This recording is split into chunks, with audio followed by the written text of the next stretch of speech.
আল্লাহ বললেন দাউদের তেলাওয়াত শুনে মাছ শনিবারের দিন দাউদের জাবুরের তেলাওয়াত শুনে নদীর ধারে চলে আসে। তোমরা শনিবারের দিনে মাছগুলোকে ধরিও না। এই সমস্ত ধোঁকাবাজ, দুর্নীতিগ্রস্ত, মিথ্যুক মুনাফিকরা কি করলো? শনিবারের দিনে এই মাছগুলোকে বেড়া দিয়ে, বানা দিয়ে ঘিরে রাখলো, ধরলো না। শনিবার পার হওয়ার পর রবিবারের দিন ওই মাছগুলোকে ধরলো। কি পরিমাণ চালাকি, কি পরিমাণ দুই নাম্বারি, কি পরিমাণ ধূর্তামি! তাদের এই চালাকি, দুর্নীতি, ধূর্তামি, মিথ্যা দিয়ে পবিত্র কোরআন আল্লাহ সুবহানাহু ওয়া তাআলা বানু ইসরায়েলের এই ঘটনাগুলোতে পরিপূর্ণ করে রেখেছে। এই সেম সিচুয়েশন, সেম অবস্থা আজকের মুসলমানদের।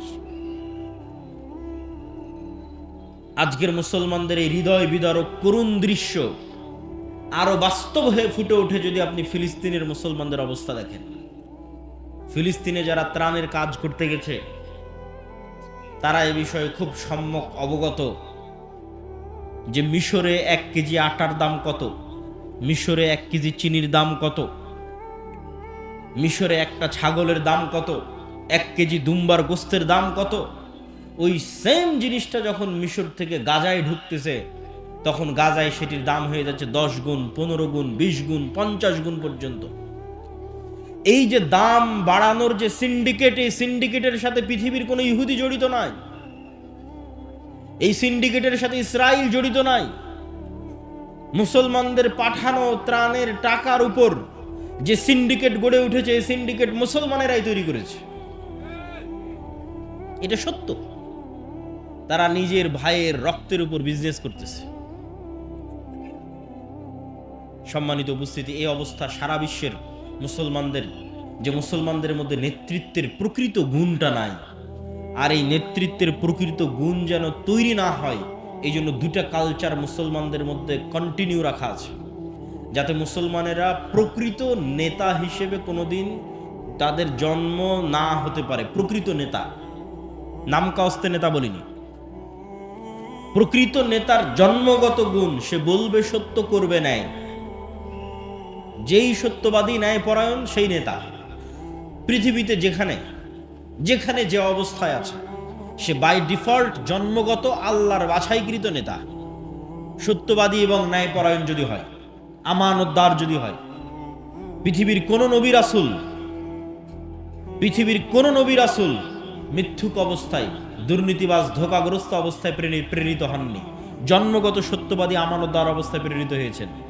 তাওহীদের দাওয়াত দিয়েছেন ওহী পাওয়ার পরে, কিন্তু জন্মগত এই গুণে তারা গুণান্বিত ছিলেন। কেন? এটা নেতার গুণ। কিন্তু মুসলমানদের মধ্যে যেন এই নেতৃত্বের গুণ তৈরি না হতে পারে, এই জন্য ডেমোক্রেটিক কালচার, গণতন্ত্রের কালচার মুসলমানদের মধ্যে দেওয়া আছে। কেন? গণতন্ত্র এমন এক কালচার যে এখানে এক দলের নেতা আর এক দলের নেতার বিরুদ্ধে মিথ্যা তো বলবেই। নিজ দলের একই আসনের মনোনয়ন প্রার্থী 1 জন, 5 জন, 10 জন নেতাও একই দলের নিজের আসনের প্রতিদ্বন্দ্বী মনোনয়ন প্রার্থীর বিরুদ্ধে মিথ্যা বলবে। কেননা মিথ্যা না বললে টিকতে পারবে না, চলতে পারবে না। গীবত, পরহিংসা না করলে টিকতে এবং চলতে পারবে না। তাহলে যে একবার মিথ্যা বলে ফেললো, যে মিথ্যার কালচারে একবার নিজেকে জড়িয়ে ফেললো, তার দ্বারা কোনোদিন প্রকৃত নেতৃত্ব হবে না। এই নেতা যদি প্রধানমন্ত্রীও হয়ে যায়, এই নেতা যদি রাষ্ট্রপতিও হয়ে যায়, এই নেতা যদি এমপিও হয়, এই নেতা যদি মন্ত্রীও হয়, তাহলে যে নিজের দলের মনোনয়ন প্রার্থীর বিষয়ে অন্য দলের নেতার বিষয়ে মিথ্যা বলেছে, দুর্নীতি করেছে, ধোঁকা দিয়েছে, তাকে ভারত আর আমেরিকা টাকা দিয়ে কিনতে পারবে না? বলেন, পারবে? ও তো দুর্নীতিগ্রস্ত, তো মিথ্যার উপর প্রতিষ্ঠিত হয়েছে, তার তো মেরুদণ্ড সোজা নয়। ফলতে ডেমোক্রেটিক কালচারের মধ্যে যে নেতাই আসবে, সেই নেতাই পশ্চিমাদের পা চাটবে, না হয় পাশের দাদাবাবুদের পা চাটবে, টাকার কাছে বিক্রি হয়ে যাবে। আর একটা কালচার মুসলমানদের মধ্যে রাখা আছে, সেটা হচ্ছে সুদের কালচার। এই সুদের কালচার মিথ্যা তৈরি করে। রাসূলুল্লাহ সাল্লাল্লাহু আলাইহি ওয়াসাল্লাম বলছেন, আল্লাহুম্মা ইন্নী আউযু বিকা মিনাল মা'সামি ওয়াল মাগরাম। আল্লাহ পাপ থেকে বাঁচতে চাই, গুনাহ থেকে বাঁচতে চাই এবং ঋণ থেকে বাঁচতে চাই। আল্লাহর নবীকে সাহাবীরা জিজ্ঞেস করছেন, আল্লাহর নবী আপনি কেন এত ঋণ থেকে বাঁচতে চান? আল্লাহুম্মা ইন্নী আউযু বিকা মিনাল হাম্মি ওয়াল হুজনি, এই দোয়ার মধ্যে রাসূলুল্লাহ সাল্লাল্লাহু আলাইহি ওয়াসাল্লাম বলেছেন ওয়া যালঈদ দাইনি ওয়া গালাবাতির রিজাল, হে আল্লাহ ঋণের বোঝা থেকে বাঁচতে চাই। আল্লাহর নবীকে সাহাবীরা জিজ্ঞেস করলেন, আপনার প্রত্যেক দোয়ায় ঋণ থেকে বাঁচতে চাওয়ার দোয়া কেন থাকে? রাসূলুল্লাহ সাল্লাল্লাহু আলাইহি ওয়াসাল্লাম উত্তরে বললেন, মানুষ যখন লোন নেওয়া শুরু করে তখন সে মিথ্যা বলাও শুরু করে। আজকে উপস্থিত অসংখ্য মা বোন আছে, যে সমস্ত মা বোন কিস্তির সাথে জড়িত আছে তারা হলফ করে বলেন, বুকে হাত দিয়ে বলেন, কতজন শতভাগ সত্যবাদী। কি আপনারা বুঝতে পারছেন না কথা? কিস্তি থেকে যে একবার টাকা নিয়েছে তার পক্ষে কি সত্যের উপর অটল থাকা সম্ভব? সম্ভব নয়। তাকে মিথ্যার আশ্রয় নিতেই হবে। আর এইভাবে যখন একটা প্রজন্ম মিথ্যুক তৈরি হয়ে যায়, একদল মা মিথ্যুক তৈরি হয়ে যায়, মিথ্যার আশ্রয় নেয়, তখন এই সমস্ত মায়ের পেট থেকে, এই সমস্ত সমাজ থেকে ওমর ইবনুল খাত্তাব, তারেক বিন জিয়াদ, সালাহুদ্দিন আইয়ুবীর জন্ম অসম্ভব, ইম্পসিবল। শুধু গোলামি জন্ম নিবে, গোলামি তৈরি হবে। যারা মিথ্যার আশ্রয় নিয়ে নিজে বিক্রি হয়ে যাবে, দেশকে বিক্রি করে দিবে। সম্মানিত উপস্থিতি, মুসলমানদের মধ্যে দুইটা কালচার টিকিয়ে রাখা আছে, একটা ডেমোক্রেটিক কালচার, গণতন্ত্রের কালচার, আর একটা সুদের কালচার। সব মুসলমানকে যদি সুদের সাথে জড়িয়ে ফেলা যায় তাহলে সব মুসলমানকে মিথ্যুক বানানো যাবে। এমনিতেই 190 বছর ব্রিটিশদের গোলামি করার কারণে এমনিতেই মুসলমানেরা দুর্নীতিগ্রস্ত। এমনিতেই ইউরোপীয় উপনিবেশ যেখানে যেখানে প্রতিষ্ঠিত হয়েছে সেখানে সেখানে মুসলমানদের মিথ্যা, দুর্নীতি, ধোঁকার কালচার বৃদ্ধি পেয়েছে। যেখানে ওদের শাসন যত মজবুত, যত নিকৃষ্ট, যত জঘন্য ছিল, ওখানে মিথ্যা ধোঁকার কালচার তত বেশি। এই জন্য ভারত, পাকিস্তান, বাংলাদেশের মুসলমানেরা যত মিথ্যা বলে তার চেয়ে তুলনামূলক রোহিঙ্গা মুসলমানেরা, তার চেয়ে তুলনামূলক আফ্রিকার মুসলমানেরা বেশি মিথ্যা বলবে, বেশি দুর্নীতি করবে, বেশি ধোঁকা দিবে। কেননা তাদের গোলামি আরো শক্ত, আরো মজবুত, আরো কঠিন। ফলত গোলাম অবস্থায় জীবনযাপন করতে করতে মিথ্যা বলা শিখতে হয়েছে। একটা টাকার জন্য, একটা রুটির জন্য দুর্নীতি করা শিখতে হয়েছে। সেই কালচার, সেই স্বভাব রক্ত থেকে যায়নি। ফলত নেতার জন্ম হওয়া সম্ভব নয়, নেতৃত্বের জন্ম হওয়া সম্ভব নয়, জাতির মুক্তি সম্ভব নয়। জাতির মুক্তি তখনই সম্ভব যখন প্রকৃত নেতার জন্ম নিবে, যেই নেতার মেরুদণ্ড হবে সোজা। আর তখনই মেরুদণ্ড সোজা হবে যখন জীবনে কোনোদিন মিথ্যায়, অন্যায় এবং দুর্নীতির আশ্রয় নেয়নি। তখন আর হৃদয়ে প্রকৃত ঈমান ঢুকেছে। এই নাম কাস্তে ঈমান নয়, লোক দেখানো সালাত নয়, লোক দেখানো ওমরা নয়, লোক দেখানো মুখের দাড়ি নয়। প্রকৃত ঈমানের ভিত্তি হচ্ছে যখন সে সত্যবাদী, আল্লাহর সাথে সত্যবাদী, জনগণের সাথে সত্যবাদী, আল্লাহর সাথে ন্যায়পরায়ণ, জনগণের সাথে ন্যায়পরায়ণ, আল্লাহর সাথে আমানতদার, জনগণের সাথে আমানতদার। সম্মানিত উপস্থিতি, আমাদের আজকের বক্তব্যের বিষয় ঈমান বিল গায়েব। কেন আজকের মুসলমানেরা, আজকের গাজার মুসলমানেরা ইসরায়েলের তুলনায় যত দুর্বল, আজকের সমগ্র বিশ্বের মুসলমানেরা আমেরিকা এবং ইসরায়েলের তুলনায় যত দুর্বল, মুসা আলাইহিস সালাতু ওয়াস সালাম তার চেয়ে শতগুণ দুর্বল ছিলেন, তার চেয়ে হাজার গুণ দুর্বল ছিলেন ফেরাউনের কাছে, ফেরাউনের তুলনায়। আপনাদের এই গোদাগাড়ি মাটি কাটার চরের একজন কৃষককে যদি বলা হয়, একজন রাখালকে যদি বলা হয়, একজন কাজের লোককে যদি বলা হয় যে তোমাকে দাওয়াত দিতে হবে ডোনাল্ড ট্রাম্পের কাছে গিয়ে, তাহলে আপনাদের এই মাটি কাটা গোদাগাড়ির একজন চরের মানুষ ডোনাল্ড ট্রাম্পের কাছে গিয়ে দাওয়াত দিবে। ওই ডোনাল্ড ট্রাম্পের কাছে এই মানুষ যত অসহায় তার চেয়ে বেশি অসহায় মুসা আলাইহিস সালাম ছিলেন। কেন? এই চরের মাটি কাটা গোদাগাড়ির এই চরের মানুষের নিজের জমি জায়গা আছে, নিজের বাপ মায়ের পরিচয় আছে, নিজের আত্মীয় স্বজন আছে, নিজের গ্রাম বাড়ি আছে। আর মুসা আলাইহিস সালাতু ওয়াস সালাম সেই গোলাম কওমের মেম্বার, যাদের প্রত্যেক পুরুষকে জবাইয়ের আদেশ দেওয়া আছে, যার পিতামাতার পরিচয় তিনি বুক ফুলিয়ে ফেরাউনের সামনে দিতে পারবে না, পিতামাতার পরিচয় গোপন রেখে ফেরাউনের বাড়িতে মানুষ হতে হয়েছে। মা তার পরিচয় মুখ ফুলিয়ে বলতে পারেনি এটা আমার সন্তান। সেই গোলাম কওমের সন্তান মুসা আলাইহিস সালাতু ওয়াস সালাম। শুধু কি তাই, মুসা আলাইহিস সালাতু ওয়াস সালামকে যখন নবী বানানো হচ্ছে তখন উনি মানুষের বাড়ির কাজের চাকর, 10 বছর থেকে একজন মানুষের বাড়িতে কাজ করতেছেন। শুধু কি তাই, মুসা আলাইহিস সালাতু ওয়াস সালামকে যখন নবী বানানো হচ্ছে তখন তিনি হত্যার আসামি, ফাঁসির দণ্ডপ্রাপ্ত আসামি। মুসা আলাইহিস সালাতু ওয়াস সালামকে সেই ব্যক্তির বিরুদ্ধে দাওয়াত দিতে পাঠানো হচ্ছে যেই ব্যক্তির কাছে তিনি ফাঁসির দণ্ডপ্রাপ্ত আসামি। শুধু কি তাই, যেই ব্যক্তির তিনি এক সময় নিমক খেয়েছেন, যেই ব্যক্তির বাড়িতে তিনি বড় হয়েছেন, তার বিরুদ্ধে তিনি কিভাবে দাঁড়াবেন, তার সামনে কিভাবে দাঁড়াবেন? না আছে বংশ পরিচয়, না আছে ব্যক্তি পরিচয়। সম্মানিত উপস্থিতি, মুসা আলাইহিস সালাতু ওয়াস সালাম আজকের আমার এবং আপনার তুলনায়, আমি তো উদাহরণ দিয়েই বলে দিলাম যে আপনাদের যে কোনো একজন উঠে এখন তাকে বলা হচ্ছে যাও ডোনাল্ড ট্রাম্পের কাছে দাওয়াত দাও, এইটা আজকের দুনিয়াবি বৈষয়িক দিক থেকে যত অসম্ভব, মুসা আলাইহিস সালাতু ওয়াস সালামের ফিরআউনের কাছে দাওয়াত দিতে যাওয়া ছিল তার চেয়ে বেশি অতুলনীয়, বেশি অসম্ভব। কিন্তু মুসা আলাইহিস সালাম পারলেন কিভাবে? মুসা আলাইহিস সালাতু ওয়াস সালামের সফলতার রহস্য কোথায়?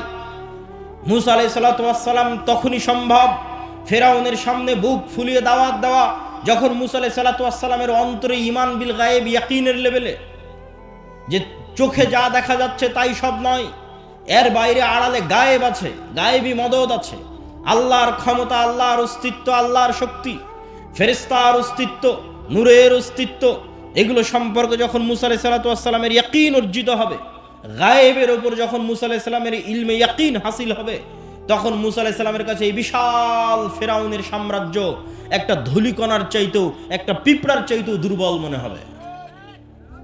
এবং ওই ইলমে ইয়াকিন আল্লাহ মুসা আলাইহিস সালাতু ওয়াস সালামকে দিয়েছিলেন। কিভাবে দিয়েছিলেন? মুসা আলাইহিস সালাতু ওয়াস সালামকে আল্লাহ বলেননি, মুসা এই যে জান্নাত থেকে একটা লাঠি নিয়ে আসলাম, এটা খুব ভয়ঙ্কর, ম্যাজেস্টিক, চমৎকার জাদুর লাঠি, এই লাঠি যদি তুমি ছাড়ো এই লাঠি সাপ হয়ে যাবে। জি না, দুনিয়াতে যত জাদুকর আছে, কবিরাজ আছে, যত সাপ খেলা দেখানো সাপুরে আছে, এদের নিজের প্রশিক্ষণ দেওয়া সাপ আর নিজের কাছে যত্নের সাথে রাখা পাথর আর লাঠি দিয়ে এদেরকে জাদু দেখাতে হয়। আপনি একটা দিবেন, সেটা দিয়ে পারবে না।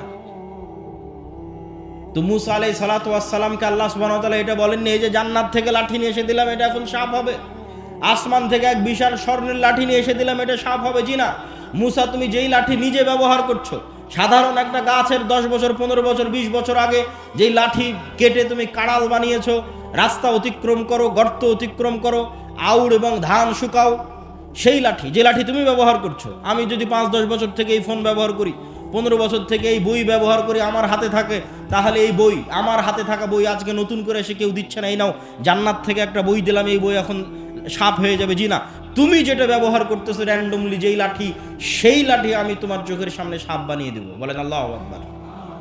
এটা হচ্ছে আল্লাহর শক্তি, যাতে মুসা আলাইহিস সালাতু ওয়াস সালামের ইলমে ইয়াকিন হাসিল হয় গায়েবের উপর। সম্মানিত উপস্থিতি, তাহলে আজকের মুসলমানেরা পরাজিত কেন? ইলমে গায়েবে ইয়াকিন নাই। মুসা আলাইহিস সালাম বিজয়ী কেন? ইলমে গায়েবে ইয়াকিন ছিল। মুহাম্মদ সাল্লাল্লাহু আলাইহি ওয়াসাল্লাম থেকে শুরু করে, আবু বকর, ওমর, ওসমান, আলী থেকে শুরু করে, আমর ইবনুল আস, খালিদ ইবনুল ওয়ালিদ থেকে শুরু করে, উমাইয়া খেলাফত, আব্বাসী খেলাফত থেকে শুরু করে সালাহুদ্দিন আইয়ুবী হয়ে মোহাম্মদ আল ফাতেহের তুরস্ক বিজয় পর্যন্ত এমন কোন যুদ্ধে মুসলমানেরা বিজয় অর্জন করেনি যেই যুদ্ধে মুসলমানেরা শক্তিশালী ছিল। এমন একটা যুদ্ধ ইতিহাসের পাতা থেকে দেখানো যাবে না যেই যুদ্ধে মুসলমানেরা শক্তিশালী অবস্থায় বিজয়ী হয়েছে। সুলতান সালাহুদ্দিন আইয়ুবী যখন জেরুজালেমের মসজিদে আকসা বিজয় করে, তখন সুলতান সালাহুদ্দিন আইয়ুবীর চাইতে ইউরোপীয় ক্রুসেডাররা শতগুণে বেশি শক্তিশালী ছিল। সুলতান মোহাম্মদ আল ফাতেহ যখন তুরস্কের ইস্তাম্বুল বিজয় করে, তখন তুরস্কের রাজা বাদশারা, ইউরোপের রাজা বাদশারা সুলতান মোহাম্মদ আল ফাতেহের চাইতে বেশি শক্তিশালী ছিল। জহিরুদ্দিন বেরবাস যখন মিশরের মাটিতে হালাকু খা চেঙ্গিস খাকে পরাজিত করে, তখন এই পুরো বিশ্বে হালাকু খা চেঙ্গিস খানের চাইতে শক্তিশালী আর কেউ ছিল না। আব্বাসীয় খেলাফতের রাজধানী বাগদাদকে মাটির নিচে পিষে দিয়ে হালাকু খা চেঙ্গিস খা মিশর দখল করতে গেছে। পুরো পৃথিবীতে তাদের মোকাবেলা করবে এরকম কোনো শক্তি ছিল না। মুহাম্মদ সাল্লাল্লাহু আলাইহি ওয়াসাল্লাম যখন বদরে অবতীর্ণ হয়েছে, উহুদে অবতীর্ণ হয়েছে, খন্দকে অবতীর্ণ হয়েছে, তখন মুহাম্মদ সাল্লাল্লাহু আলাইহি ওয়াসাল্লামের চাইতে মক্কার কাফের, কুরাইশ, মুশরিকরা কয়েক শতগুণ বেশি শক্তিশালী ছিল দুনিয়াবি অস্ত্রপাতি এবং সাজ সরঞ্জামের দিক থেকে। দাউদ আলাইহিস সালাতু ওয়াস সালামকে যেই দিন আল্লাহ জেরুজালেম বিজয়ের তৌফিক দিয়েছেন, সেই দিন দাউদ আলাইহিস সালাতু ওয়াস সালামের সাথে মাত্র 313 জন ছিল। সম্মানিত উপস্থিতি, তাহলে বিজয় শক্তি দিয়ে নয়, বিজয় ক্ষমতা দিয়ে নয়, বিজয় অর্জিত হয় গায়েবী মদদে। ওই গায়েবের উপরই যদি বিশ্বাস না থাকে তাহলে আপনাকে মন্দির পাহারা দিয়ে ক্ষমতা দখল করতে হবে। আর যদি গায়েবের উপর বিশ্বাস থাকে তাহলে শুধু বাংলাদেশের ক্ষমতা নয়, পুরো পৃথিবীর ক্ষমতা অর্জন করা যাবে। কেননা কোরআনে পুরো পৃথিবীর ক্ষমতা অর্জনের রাস্তা বলে দেওয়া আছে। কিন্তু ওই মানের ঈমানওয়ালা একটা প্রজন্ম তৈরি হচ্ছে না, ওই মানের সততা, ন্যায়পরায়ণতার গুণে গুণান্বিত হবে এরকম একটা প্রজন্ম তৈরি হচ্ছে না, যে প্রজন্মের জন্য এই বিজয় অপেক্ষা করছে। সেই প্রজন্ম তো আসতে হবে যাদেরকে আল্লাহ সুবহানাহু ওয়া তাআলা বিজয়ের জন্য মনোনীত করেছে। সেই প্রজন্ম তো তৈরি হতে হবে যাদের হাতে আল্লাহ সুবহানাহু ওয়া তাআলা বিজয় লিখে রেখেছে। সম্মানিত উপস্থিতি, আজকে আমরা ঈমান বিল গায়বের একটা অংশের উপর আলোচনা করব। আল ঈমান বিল মালাইকাহ, ফেরেশতাদের উপর ঈমান। ফেরেশতাদের অস্তিত্ব, ফেরেশতাদের ক্ষমতা, ফেরেশতাদের উপস্থিতি, ফেরেশতাদের কাজ। আজকে আমরা এবং আপনারা এখানে উপস্থিত আছি, এটা যতটুকু সত্য তার চেয়ে বেশি সত্য ফেরেশতাদের অস্তিত্ব। এটার মতো নয়, এটার চেয়ে বেশি। আপনি যদি আপনার পিতামাতার সন্তান হন তাহলে আপনার পিতামাতার অস্তিত্ব আপনার কাছে যত সত্য, আর আপনার পিতামাতার কাছে আপনি সন্তান হিসেবে সন্তানের অস্তিত্ব যত সত্য, তার চেয়ে বেশি সত্য আপনার সাথে আপনার পিতামাতার সাথে ফেরেশতা আছে। এটা বেশি সত্য। কেন বেশি সত্য? এটাকে আমি এমনি বানিয়ে বলছি জি না। আমাদের আদি পিতা আদম আলাইহিস সালাতু ওয়াস সালামকে যখন সৃষ্টি করা হয়, তখন সৃষ্টির পর তিনি প্রথম অন্য কোনো মানুষের সাথে পরিচিত হননি। যে আদম, এই যে তোমাকে সৃষ্টি করলাম, এই যে তোমার বাপ মা, এই যে তোমার ভাই বোন, আর এই যে তোমার স্ত্রী, আর এই যে তোমার পুত্র, যেটা এখন আমরা হচ্ছি, যে আমরা জন্মের পরে প্রথম কার সাথে পরিচিত হচ্ছে, এটা আমার মা, এটা আমার বাপ, এটা আমার সন্তান, এটা আমার ভাই, এটা আমার বোন। জন্মের পরে এগুলোর সাথে আমরা প্রথম পরিচিত হই। কিন্তু আমরা যখন প্রথম সৃষ্টি হয়েছি, তথা আমাদের আদি পিতা আদম আলাইহিস সালাম যখন প্রথম সৃষ্টি হয়েছে, তখন আদম আলাইহিস সালাম জন্মের পরে অন্য কোনো মানুষের সাথেই পরিচিত হয়নি। সর্বপ্রথম পরিচিত হয়েছে ফেরেশতাদের সাথে। বলেন আল্লাহু আকবার। তাহলে আপনার বাপ মায়ের অস্তিত্বের আগে ফেরেশতার অস্তিত্ব না আগে বাপ মায়ের অস্তিত্ব? আগে ফেরেশতার অস্তিত্ব। আপনি যখন প্রথম সৃষ্টি হয়েছেন তখন প্রথম পরিচিত হয়েছেন ফেরেশতার সাথে।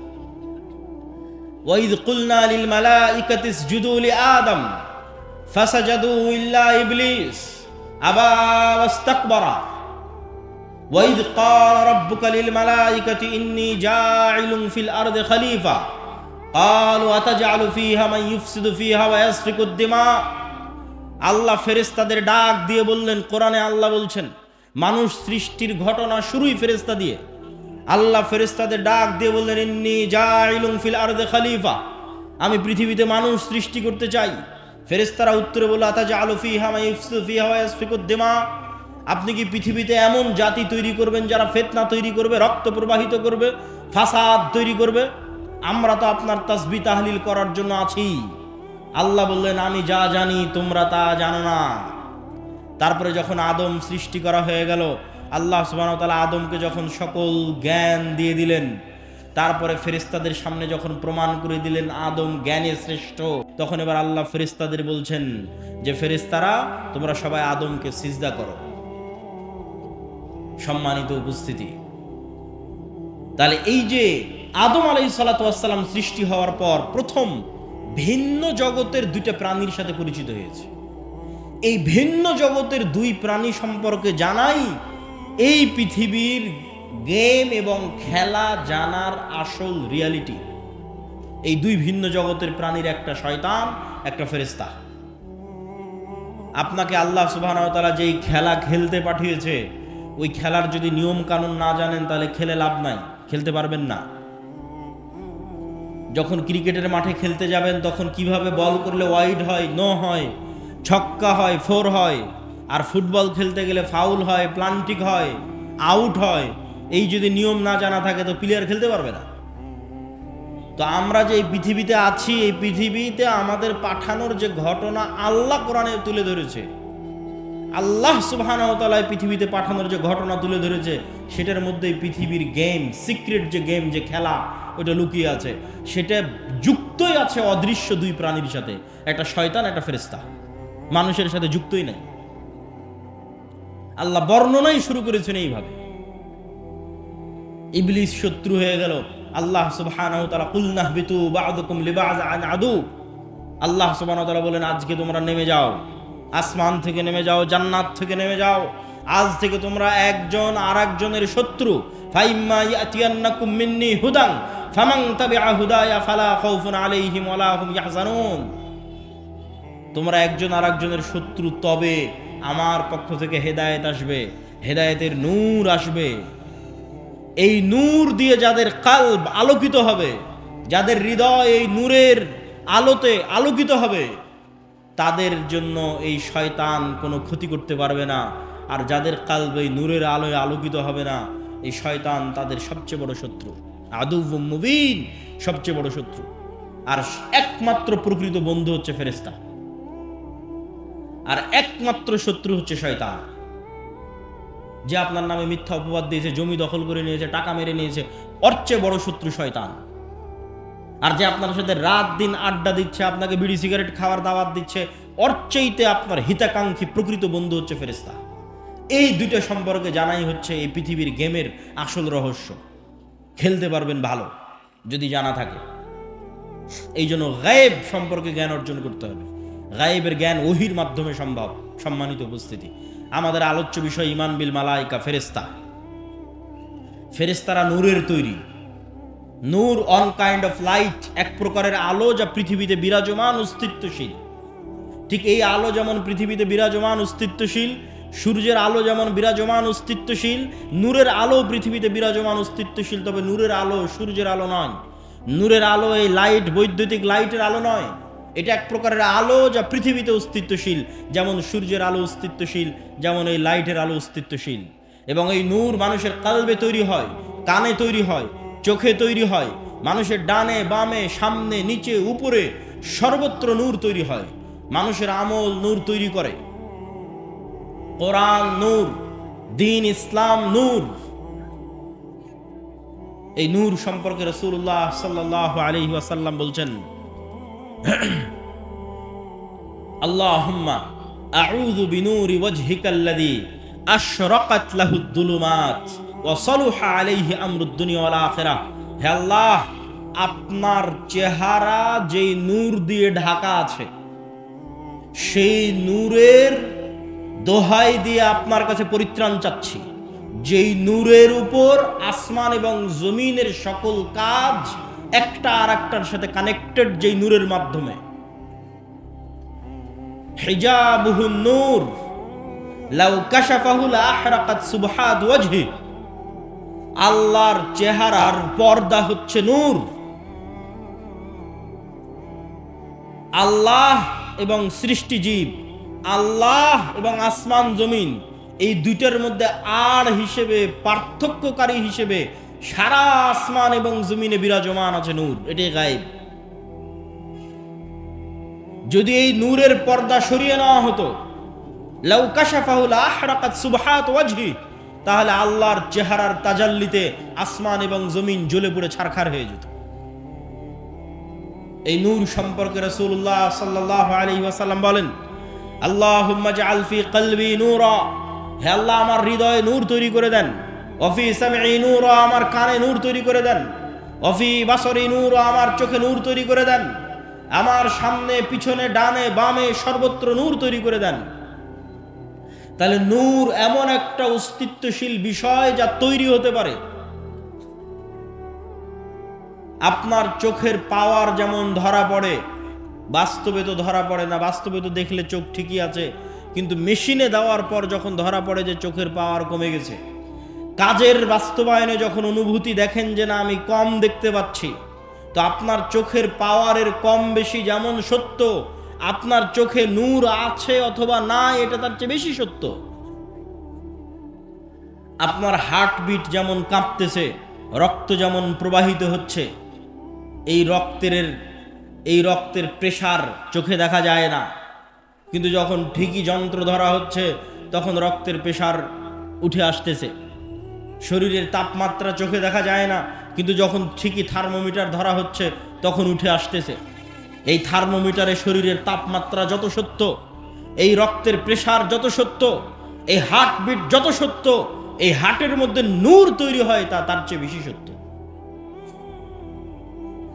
সম্মানিত উপস্থিতি, আমি বলিনি, রাসূলুল্লাহ সাল্লাল্লাহু আলাইহি ওয়াসাল্লামের হাদিসের অনুবাদ করছি। এটাই গায়েব।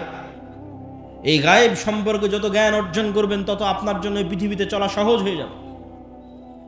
আজকে এখানে আব্দুর রাজ্জাক বিন ইউসুফ, আব্দুল্লাহ বিন আব্দুর রাজ্জাক আসবে, এটা শোনার পর যারা এখানে উপস্থিত হয়েছেন তাদের অন্তরে বিন্দু মাত্র হলেও নূর আছে, এই জন্য এখানে উপস্থিত হতে পেরেছে।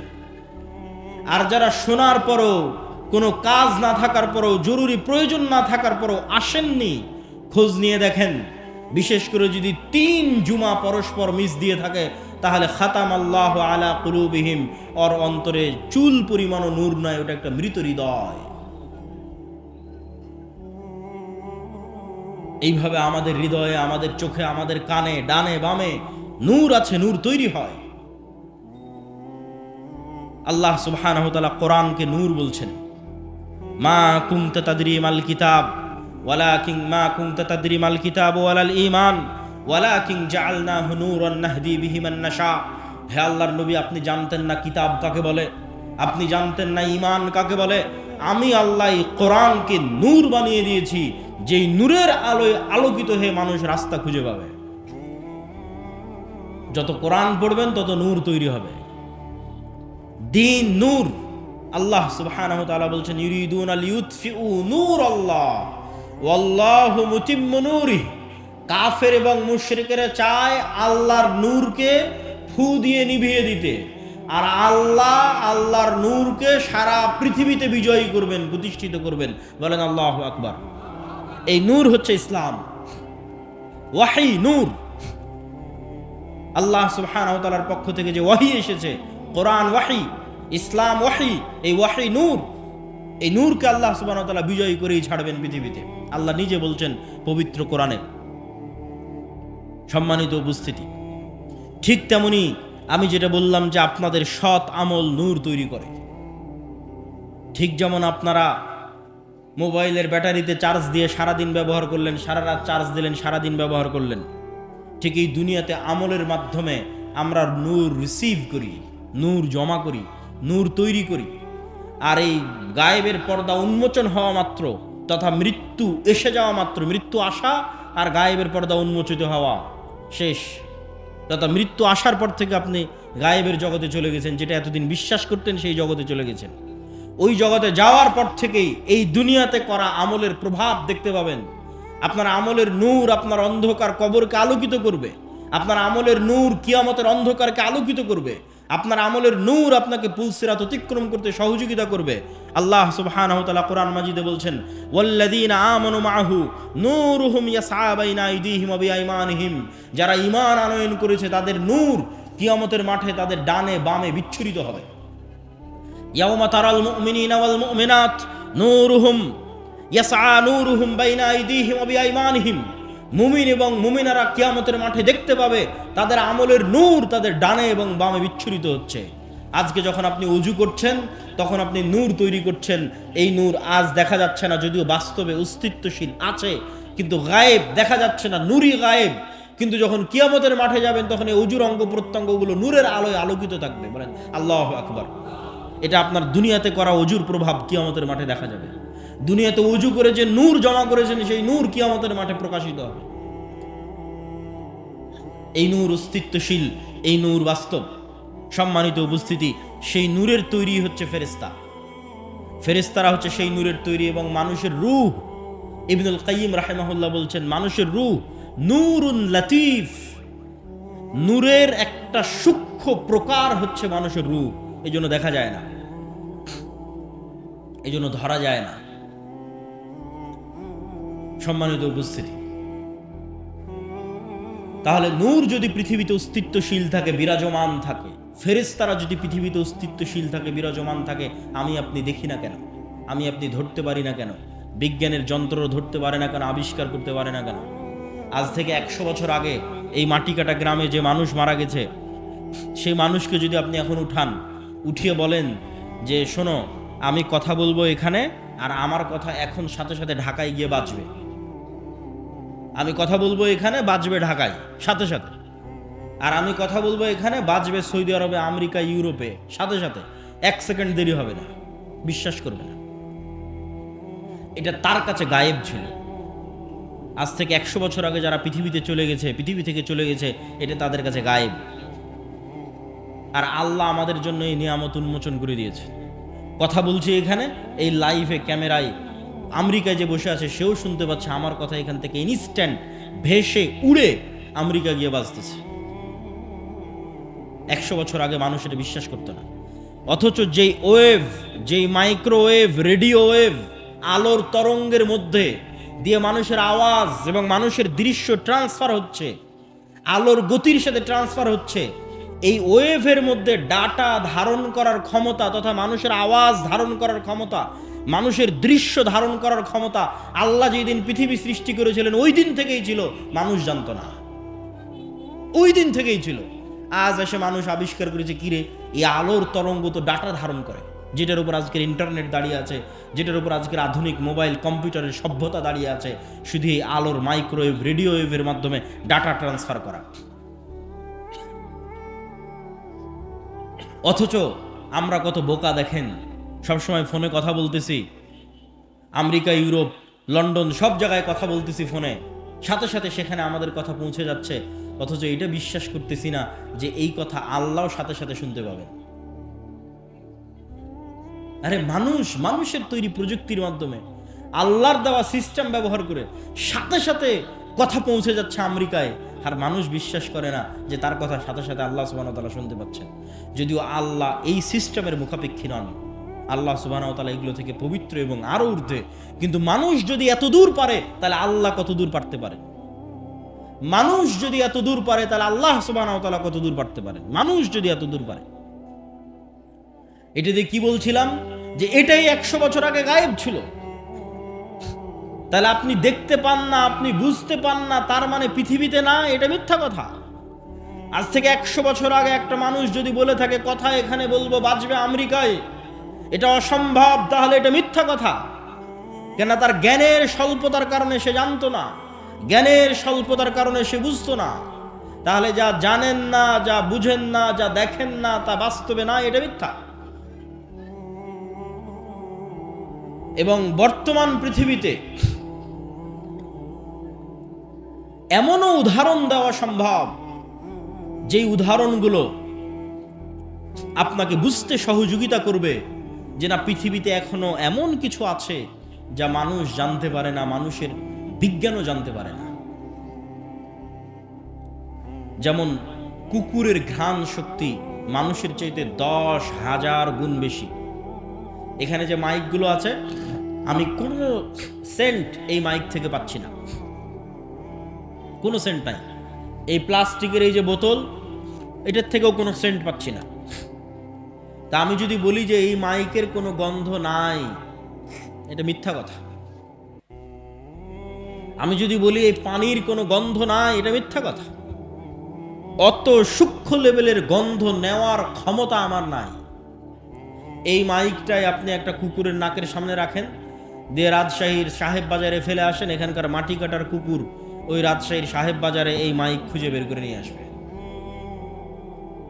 শুধু কি তাই, একটা ক্যান্সার সেলের পর্যন্ত গন্ধ, ক্যান্সারের কোষের পর্যন্ত গন্ধ কুকুর ধারণ করতে পারে।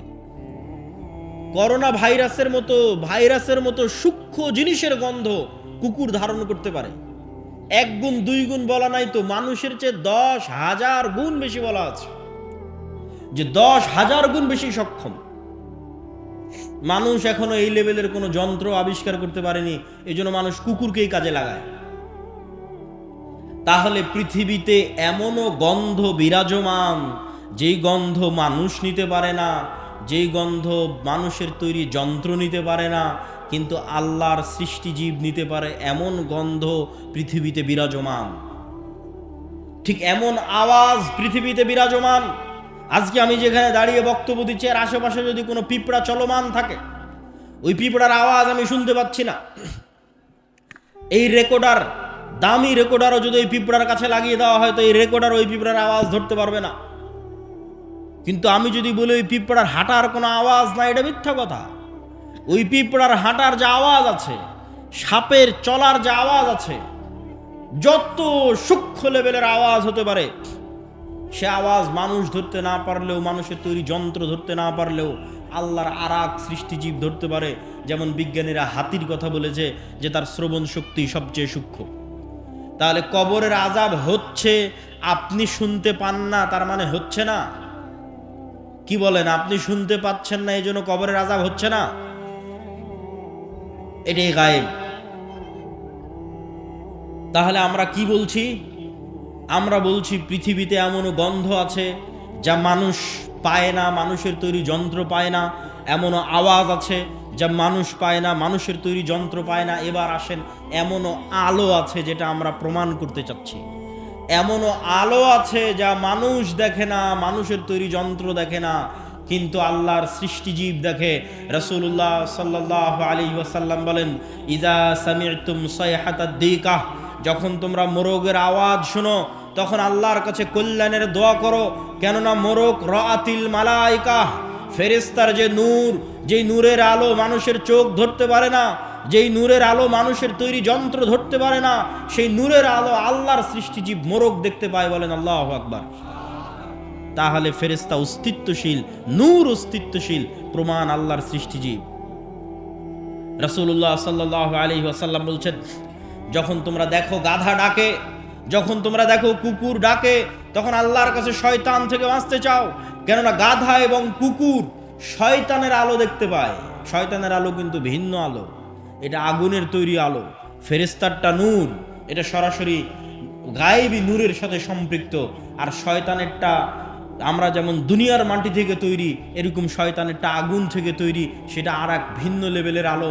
এই জন্য মোরগ যেটা দেখতে পায় ওটা কুকুর দেখতে পায় না, কুকুর যেটা দেখতে পায় ওটা মোরগ দেখতে পায় না। আর এই যে একজনের আর একজনের সাথে বৈচিত্র্য, এটা অস্বাভাবিক কাল্পনিক কিছু না, এটা বাস্তব।